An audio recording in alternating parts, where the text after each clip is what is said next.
ये मिंग बनवाली दास को ले बनवाली दास हाँ इसकान की सेक्रेटरी वाले इफान जी को सेक्रेटरी वाले जो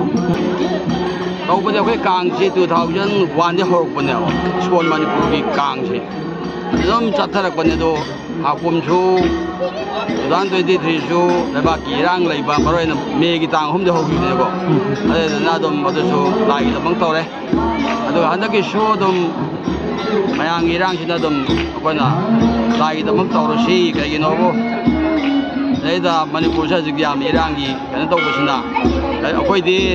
समना हारगा स्कूल की अखोइ लैबसिदि याम सबना लैजबन हाइबको सिक्योरिटी की अदुदि कनो लैबनाते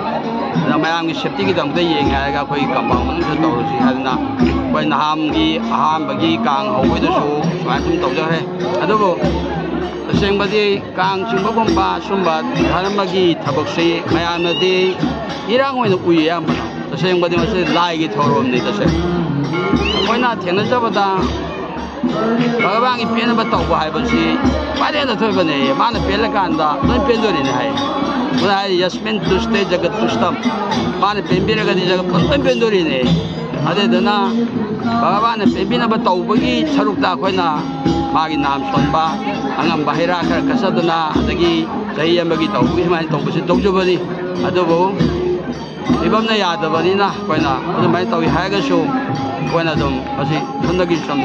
ꯑꯩꯈꯣꯏ ꯄꯥꯡꯊꯣꯛꯇꯕ ꯌꯥꯗꯕꯒꯤ ꯂꯥꯏꯒꯤ ꯊꯧꯔꯝꯗꯨ ꯅꯪ ꯇꯧꯅꯅꯕ ꯑꯩꯈꯣꯏ ꯍꯣꯠꯅꯖꯕꯅꯤ ꯑꯗꯨꯕꯨ ꯁꯦꯡꯅ ꯍꯥꯏꯖꯔꯒꯗꯤ ꯑꯩꯈꯣꯏꯅ ꯄꯥꯝꯖꯕꯗꯤ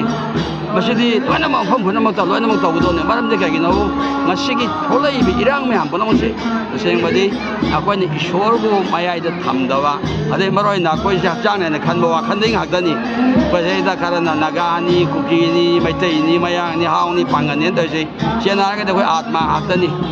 आत्मागी मिंग येंगगदी लोनमक लोय मानब ngakतनी samna haraga oi hapsang manung sida koi I cheli ko I cheli si soka nadi लोय माने हेबा angang ma hatu thologa doi smai tawdana akoi atma si लोय मानब ngakतनी aduga mu bhagavan sidi ji punamaki koi gi लोय mapi mapa hatani hai jeri ita da koi chena matamda bhagavan ga haige bo mase aham bija pradapita hai lairiba jiba koi mi wada nate अजे अखोगी मियोबगी कनसेदा हिंसा तौबगी ना कनागुम लेगिदरगदी अखोना मदुगुम लेगिदब मिदुगी दमतदी यामना अखोगी सिस्टमदना याम तौइको अदुगा सेदा मसिंग नाइद्रबा नोमगी नोंगामदगी हातन साथोइ ma'am से नान तौबिदे हाबदसु अजेंग मोइ जीव ngakdani मोइसु लोइम ngakpi सेबिगदबनि सुमाइना ngakpi सेबिबगी वाखल लाखबजि कमाइ तौगेदा अखोइ ईश्वरगी भावना आसे लेरकानदा अखोइ ओरकदोइनेबा अदना सुमाइ थौरमसिदी मसिदी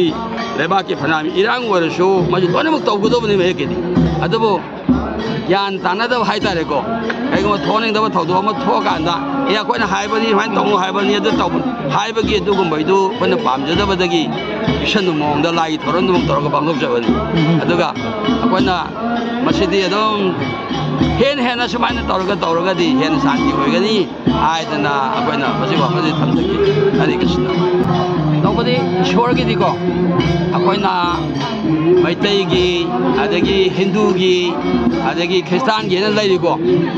माइ माइ थाजनबदुगी वादनिको ईश्वरसिदि अमा खक्तनि हाइजरिबा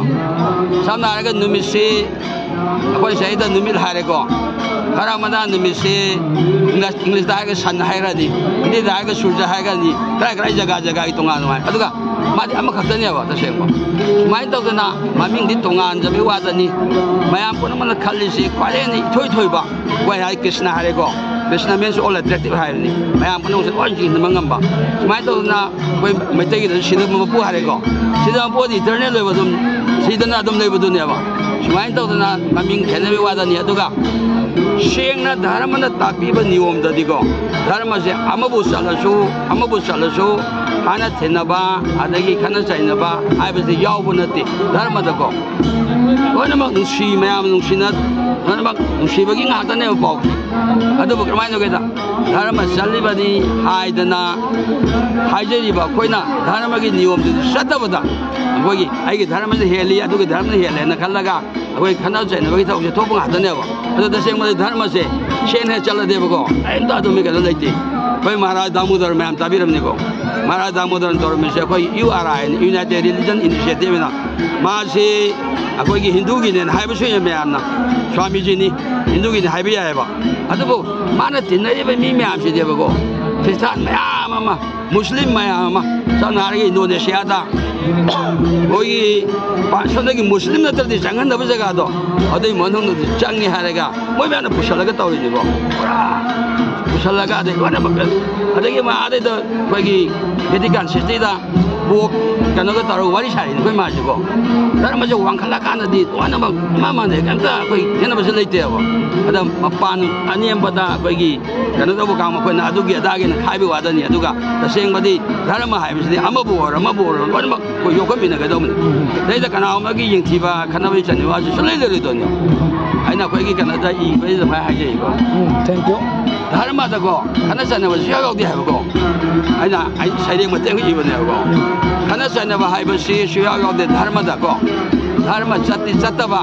धर्म चत्प साबना धर्म मसक थियले